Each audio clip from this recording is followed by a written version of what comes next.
Good evening, everybody. I'm Steve Paikin. For the next 90 minutes, the three major party leaders in Ontario will be debating the issues at the heart of this election campaign. Some of the questions they'll answer come from you, people who emailed questions to the television networks which have organized this broadcast. Some of the questions will be asked by me. Now, the leaders know all of the rules of the debate, and they have agreed to them.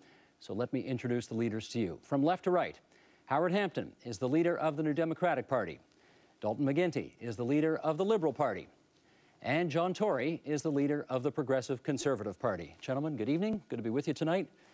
We should say that it has been standard operating procedure to begin these debates with an opening statement, but we have decided to tinker with the standard tonight. We asked each party to open with a videotape. You know, when our plant closed down and 300 people were thrown out of work, there was nobody that came to our aid except Howard Hampton and the NDP. Dalton McGuinty's $40,000 pay increase showed a lack of respect for the people of Ontario.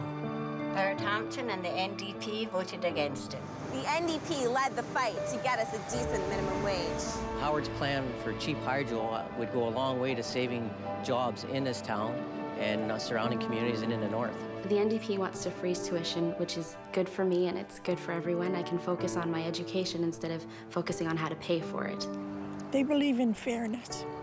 NDP is the only party I can trust to take on the big polluters. I mean, it's your family we're talking about, and like we said, the Howard Hampton, the NDP party, has always been there for working families. My daughter has autism, and the only leader fighting for her is Howard Hampton and the NDP. Don't get mad, get orange. Ontario's NDP for today's working families. And now the tape of Progressive Conservative leader John Tory. Hello, I'm Kathy Deschênes, and I am the mother of a child with autism. 4 years ago, Dalton McGuinty made a promise that my son and thousands of others would get help. Once elected, not only did he break that promise, he appealed our victory for government support by fighting our families in court. One man who stood up for the families of children with autism was John Tory. I've asked Kathy to join us tonight to make a point about broken promises. Broken promises are more than a politician going back on his word. Broken promises have consequences like they had for families like Kathy's, and Kathy isn't alone.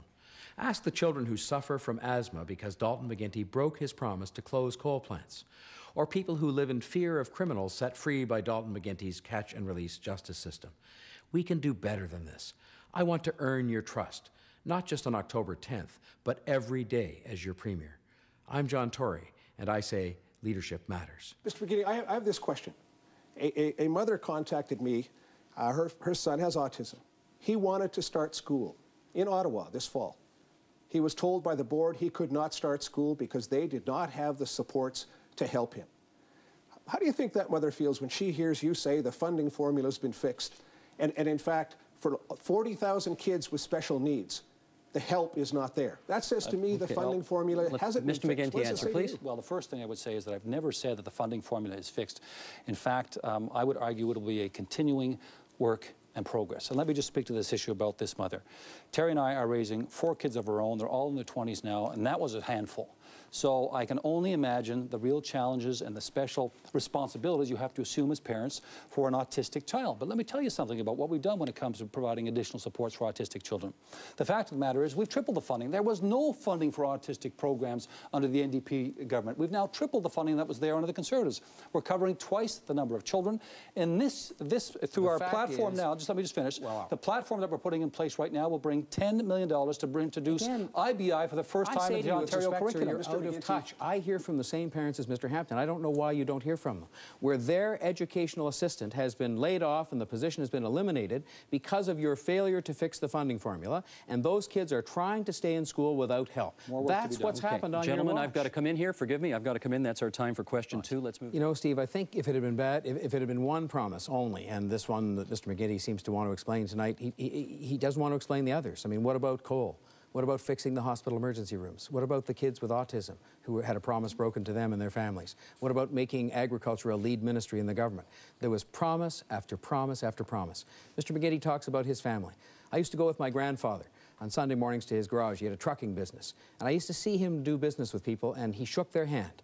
And that was the way he did business. And I think we should be able to shake hands with the voters. And when they see us say something that they should know that's what we're going to do. Your word isn't just important, it's everything from leadership. Strong leadership means that people can find you credible, can follow your word, can know that you're going to keep your word.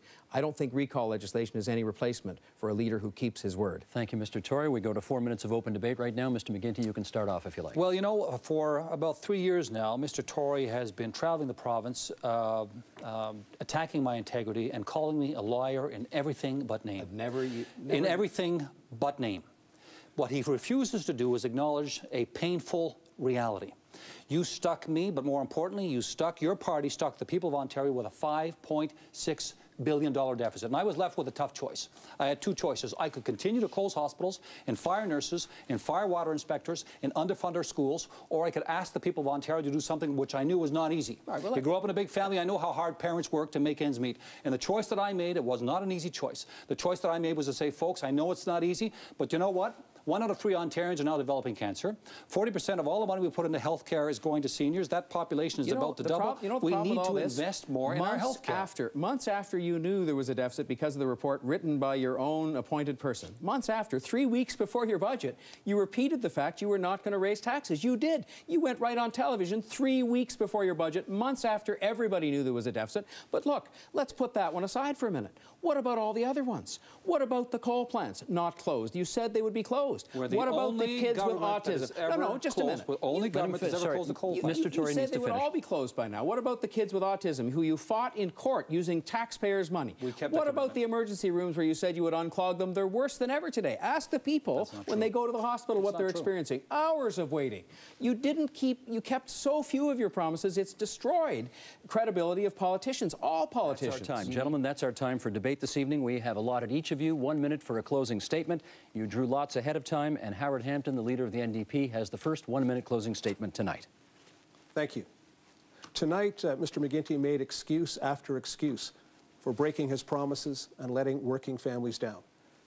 And I think we've seen that Mr. Tory's Ontario is not the Ontario that working families want. You deserve better.